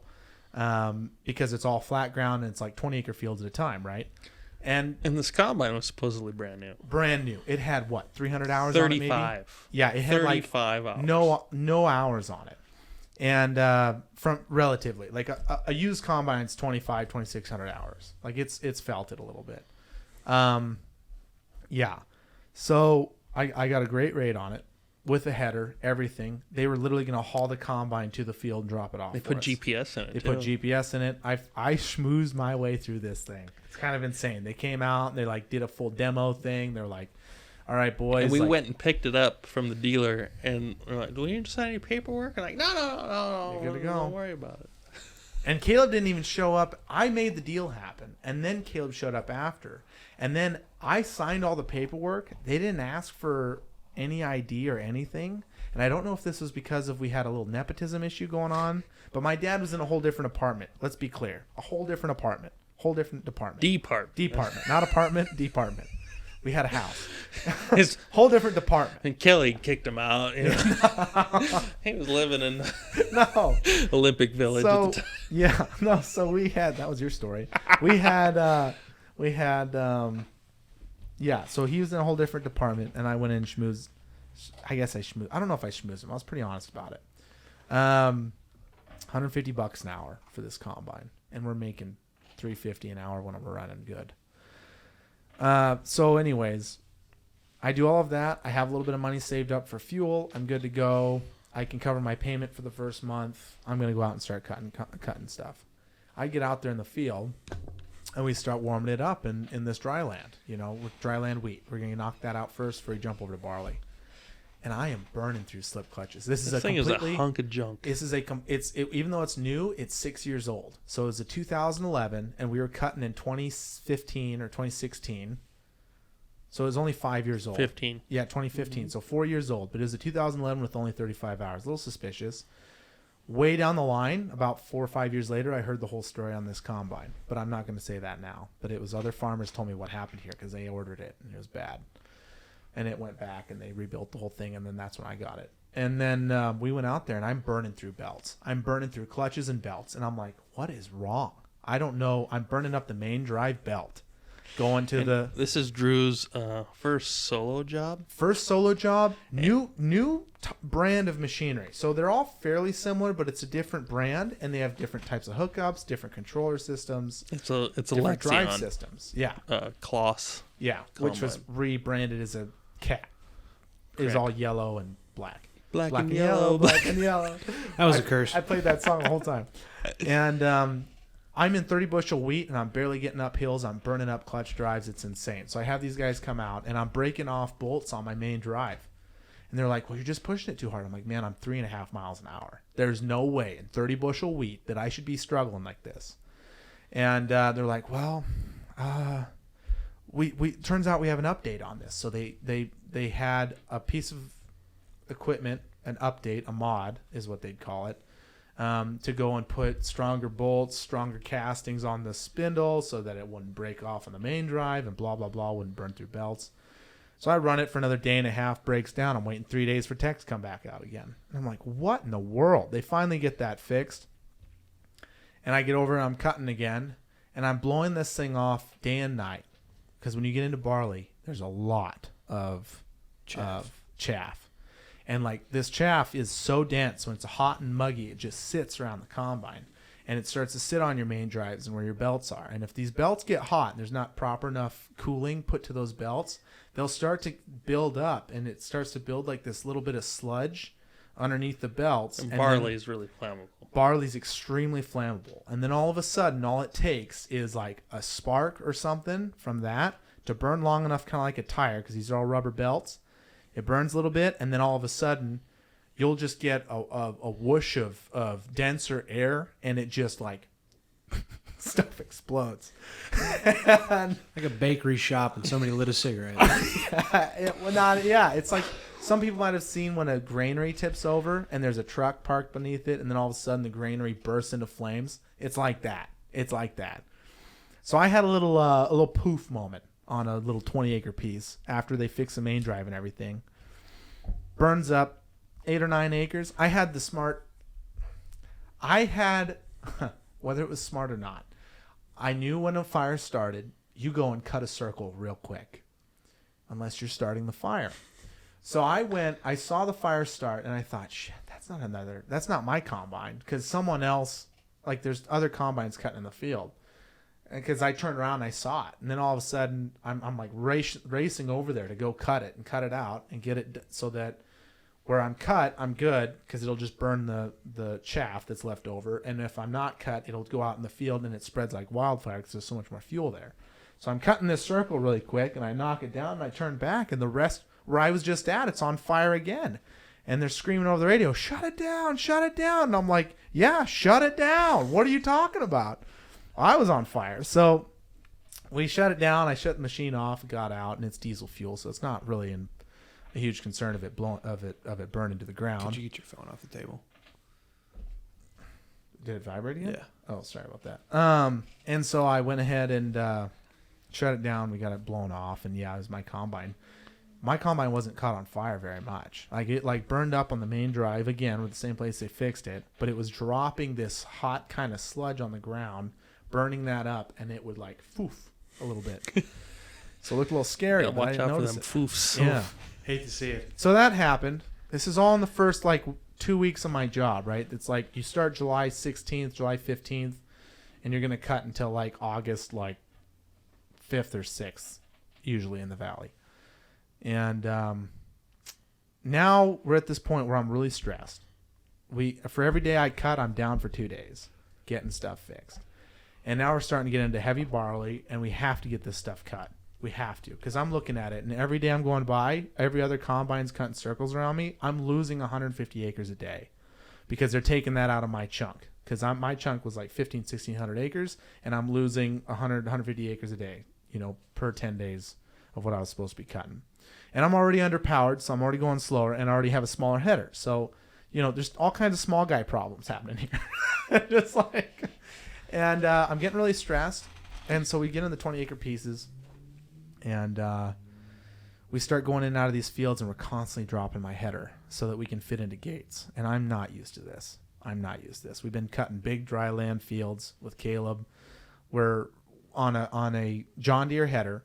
When you go and attach the header to the feeder house of the combine, you have a latch that you pull down, and it locks 3 different things. It locks all of your electronics, it'll lock all of your hydraulics, and then it'll lock the header to the feeder house. You can't, if any of those are misaligned, you can't hook the combine up, and it doesn't work. The header doesn't work. On a Lexion combine, what I failed to know was you can hook up the electronics, you can hook up the hydraulics, and when you go and latch it down, there's still one more latch that you have to do to put the main locks into the header, because it latches onto a bar, and then it sits on there just by gravity onto the bottom of the feeder house. And there's one more latch underneath that you have to go and pull up and lock in. So I'm going from field to field, and I have these farmer guys helping us, trying to keep everything rolling along. I go hook up to the header with the combine, because we unhook so we can get down the narrow drive, hook on, slide it through the fence. I'm good to go. Those guys are outside the combine. They're hooking it all up, and I just go, okay, we're good to go. I get going. Completely flat field with irrigated ditches in it.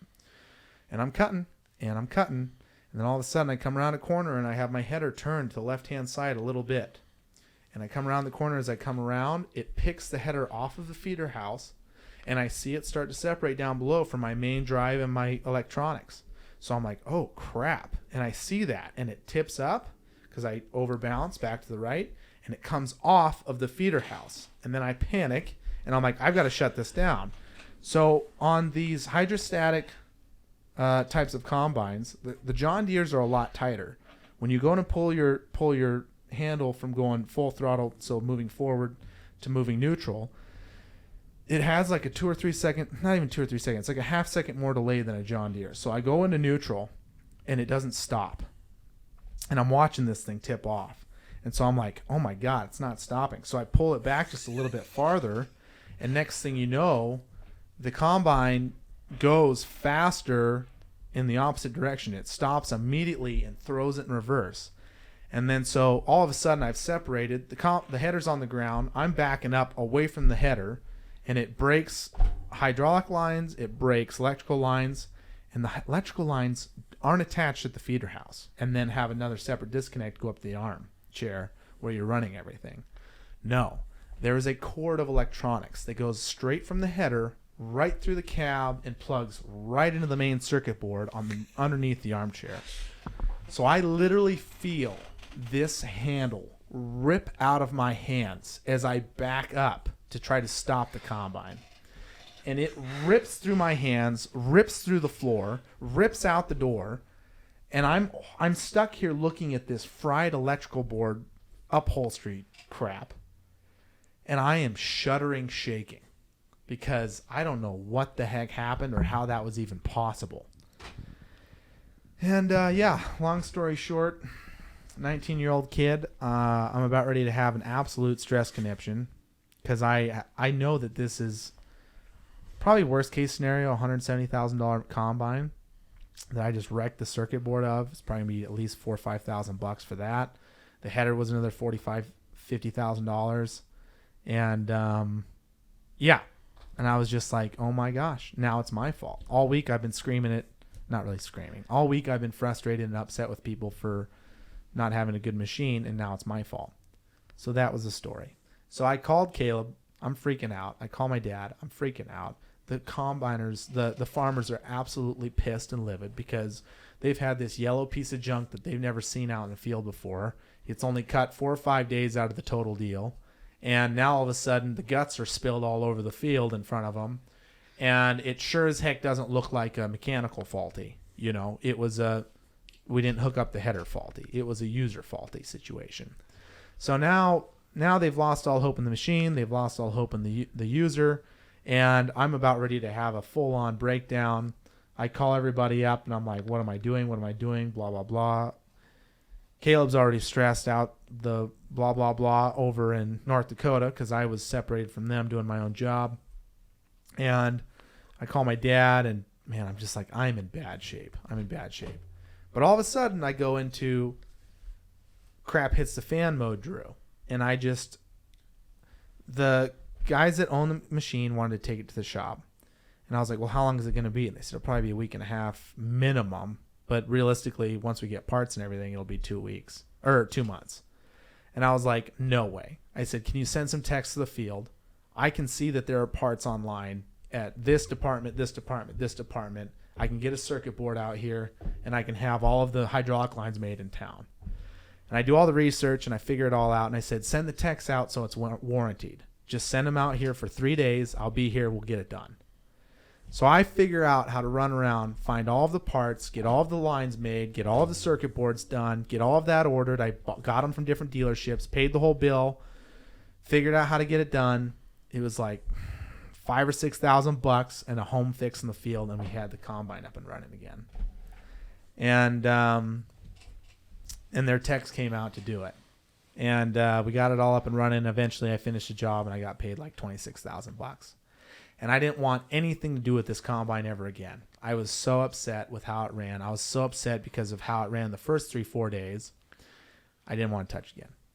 And that was the situation. So that's how it went down.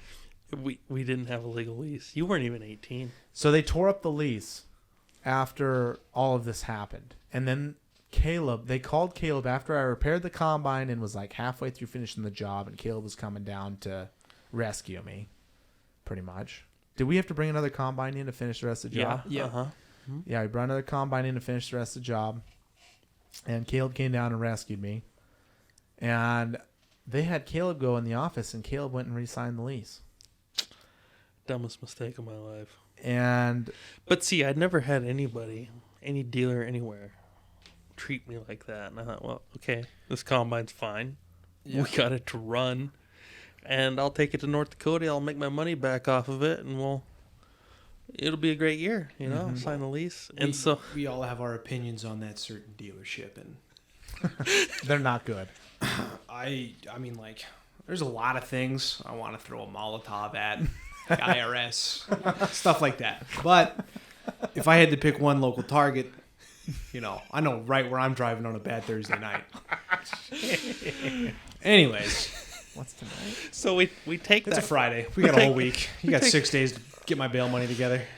We end up getting that combine going, and we take it to North Dakota with us, and we put Tyler in it, and he runs it for like a week cutting peas. Mm-hmm. And I ran that combine for maybe 25 minutes in one field, and then he cut the peas, and then then we were going back to wheat or canola or something, and I was like, finally I get to run this combine. We start moving down the road. We make it like 3 miles down the road. Someone says, "Hey, you're bleeding hydraulic oil all over the road." Another one. Okay, so I pull it off the road. It sits there for 2 weeks. Finally, we get done in North Dakota. It sat there for 2 weeks because you called the dealer immediately and said, "Hey, let's get this fixed." Yeah, and they were like, "Oh, you got to bring it back to Billings to get it fixed." And I should have taken it to the other dealer in North Dakota. But anyway, we ended up bringing it back to Billings. They assessed the entire combine. Mind you, we have not put 70 hours on this thing. Yep. We paid for 100 hours. Yep. And take it back to the dealership. They assess it at $135,000 worth of damage done to it. Yep. It was our fault. So it's Drew's fault I went bankrupt. And that's the gist of the story. I have never had my blood boil. Yeah, that bad. That bad. Mad at me or mad at Kat? Both. How did that shake out? Did you have to settle with them, or they just couldn't get their bones after the Chapter 11? Chapter 7. Chapter 7. They got an insurance payment, which I was kind of pissed that they got that much. But I went to several meetings with them, and it was like, oh, well, you didn't see how dirty the air filter was. I couldn't believe how dirty it was. And I looked at him and I said, on a John Deere, we blow it out twice a year. What the hell are you talking about? Yeah. That's just lack of maintenance right there. There's so and if I could have killed somebody, wrong. that would have been when. There's so much wrong with that whole situation because they were claiming that there was metal chunks in the transmission that wrecked the transmission. And the way that those check valves are set up where the header fell off and separated, all the lines broke below the check valves. So there's no way possible. Well, okay, first of all, yes, it dumped all the hydraulic oil out. Mm-hmm. But you shut it off right away. It didn't move anywhere. No.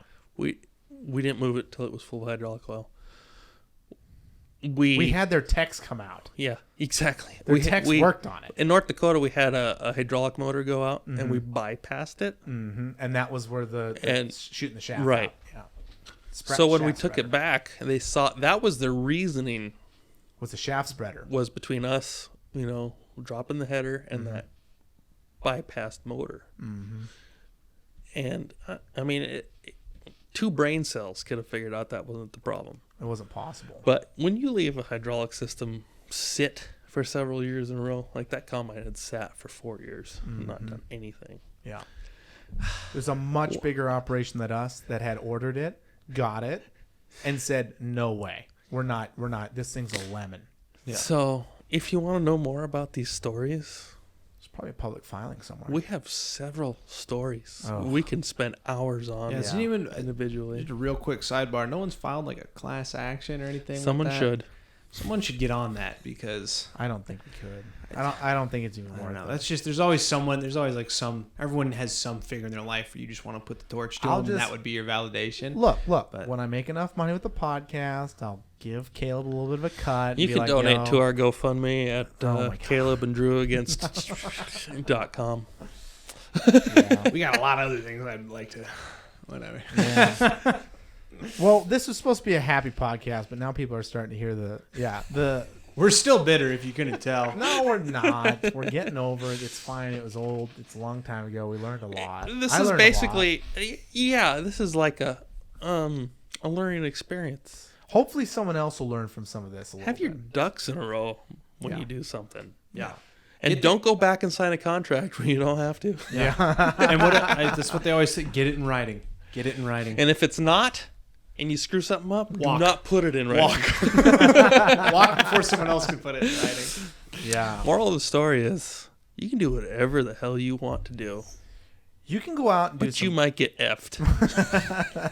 There could be cons. No, but the real moral of the story is you can go out and if you find the work, you can probably go and get the equipment and you can learn. And I think honestly what I learned from this is action. I've never had action like that in my life except when we were rolling like that. When we were rolling from job to job and we had stuff going and money was coming in. When it was stuff rolling, was happening. it was rolling. And it was like there was no else in Midwestern, central United States running machinery and operating like that you would see something so cool where you got 16, 17-year-old kids running $300,000 machines. 14.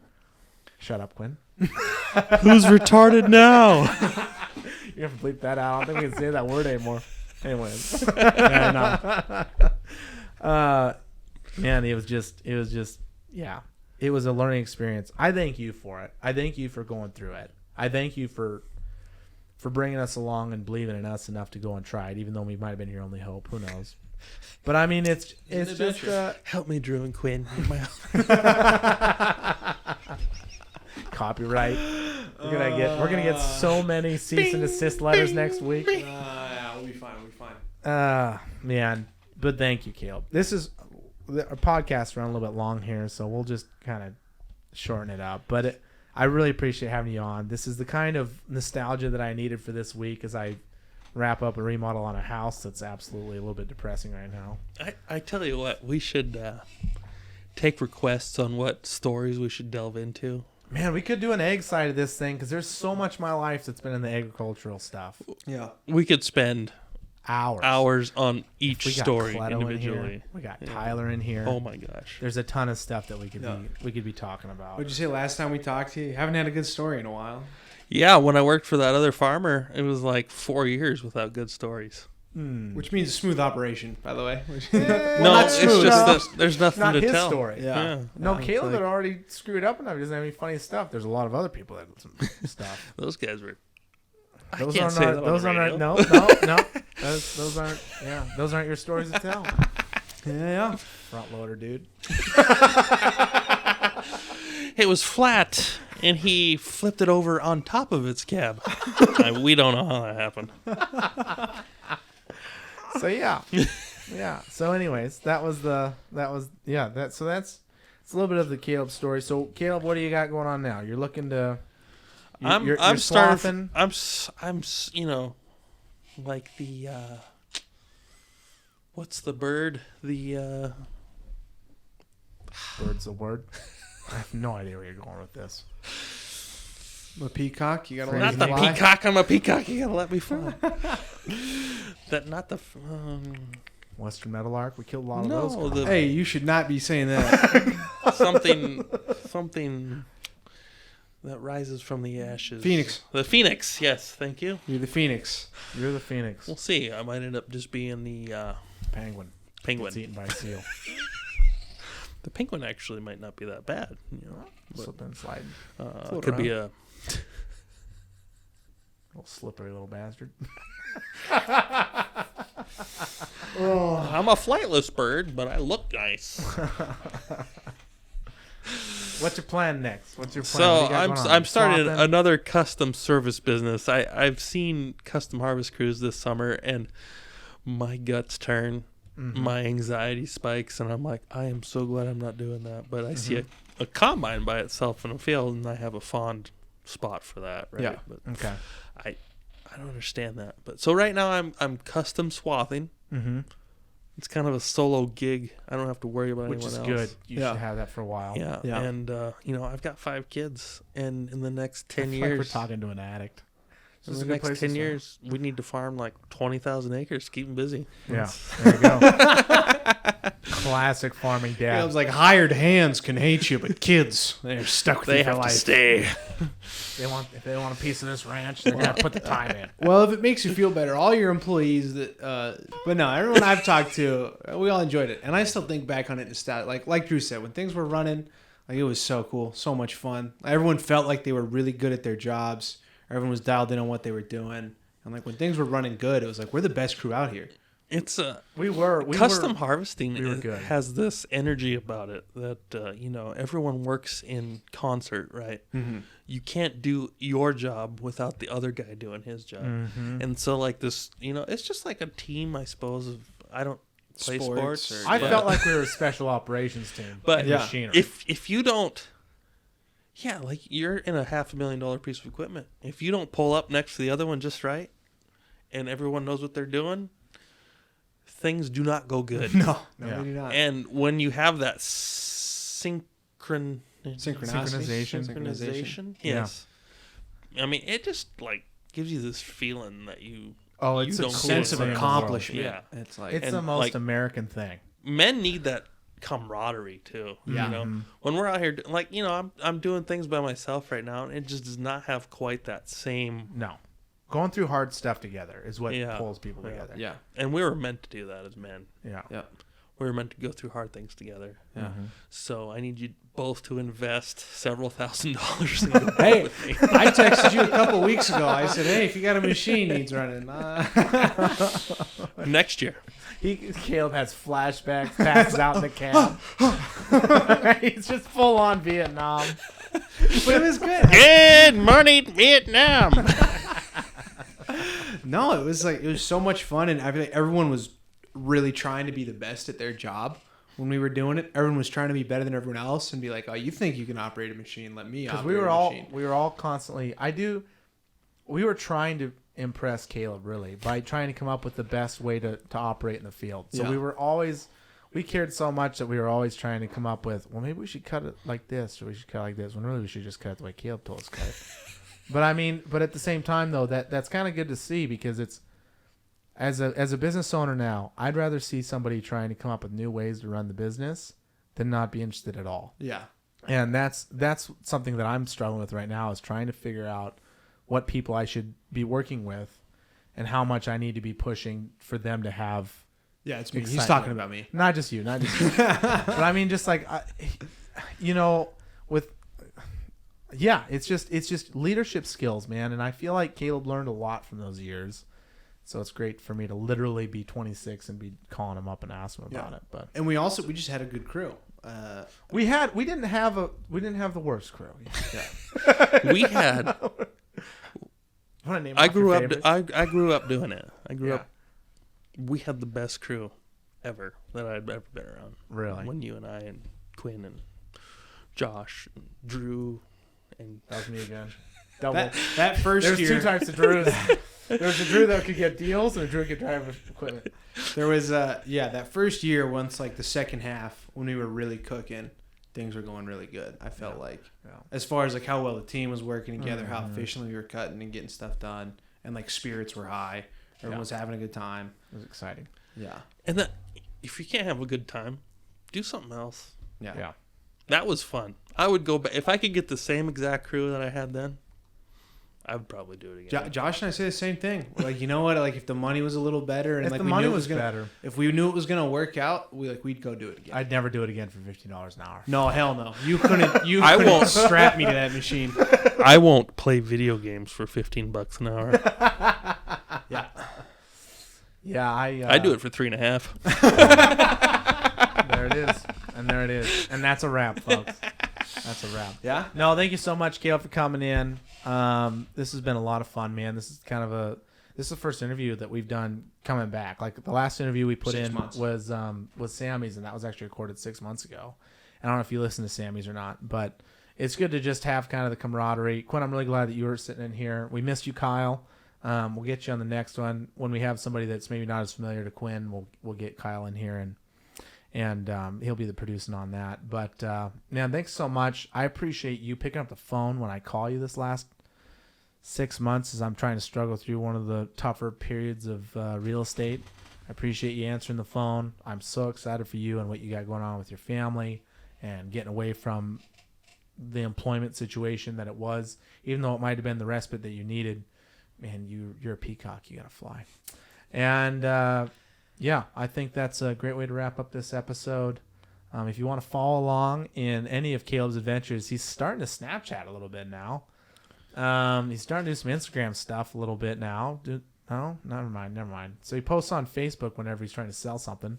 So you can follow him there. You can get a deal. You can follow Caleb Jacobson. listen to my books and read my tapes. Yeah. You don't have any books or tapes. You should work on that, though. Correct. You could probably get a good one out. You probably could. I'll write a tape. I would like to do. We've talked about this multiple times. I'd love to do an egg podcast where we just talk about the processes and like. There's very little hope in the United States right now for the agricultural community that's not subsidized. Yeah, it is so disgustingly overly subsidized. People don't even understand how much of their tax-paying dollars are going to just producing cheap food in this country, and it's absolutely debilitating. Absolutely Burn all debilitating. corn. Corn, yeah, corn. Burn corn. Talk about corn. But Caleb is one of those guys that's really knowledgeable about that stuff. And while this might not be a podcast for it, because we're trying to attract more, users and everything or whatever, listeners, but I think there's definitely a spot in the world for that. To find somebody that has enough hope for the agriculture community to keep trying it again. Caleb is definitely a guy to listen to on some of that stuff. So it'd be great to get him in. He'll go over some of that. Agriculture needs what the internet got from the .com boom. They kind of do. They kind of need some jazz in there. They need some jazz in there because right now it's looking bleak. And even though cattle prices might come up, and yeah, typically egg does well in inflation periods, man, the rest of the time it just sucks. And this is going to be a problem everyone's going to feel. Yeah, the entire world. We're going to really feel it because as soon as the subsidy money that dries up, and we fix our inflation problem, there's no way that the egg community is going to survive with the same practices that they've had. It's going to be all corporate. It's going to be and probably it's all going to be international owners just for the next couple of years. I mean, I don't know. We'll talk more about it. It's sad. So we need to figure that out. Check on your local farmers. Because suicide rates are high, and that's not a joke. And if you see flies around the front door, maybe just call the local authorities. Yeah. Yeah. Jeez. I mean, it's bad out there. But it's also good in spots. It's good in spots, and it's good for the farming community to feel hard times. I mean, where else are we going to learn? It's sad. It's really sad, but it's no different than any other kind of personal growth. I guess what I'd like to say is if you have any questions about how any of this works, email Drew. Reach out. We'd love to do an episode. If you have a topic or something you want to learn more about. Yeah. Reach out. So that we can focus in on something. Yeah. That would be awesome. Yeah. Especially if we did an egg. Man, I would love to do an egg-centric podcast because that would help with my farm and ranch real estate stuff that we're working on. And then it would help to just bring you to light as the expert that you are in a lot of these practices. So and just spread knowledge. Yeah. I am pretty smart. Yeah. Yes, sir. You're pretty and you're smart. Kind of smart. But I don't know if you're pretty smart. Anyways. See you next week. Every Sunday you can listen to it here. Please like, subscribe, review on whatever platform you're listening to. On YouTube, Spotify, Apple Podcasts. We love those ratings. We thank you so much for listening to the whole thing.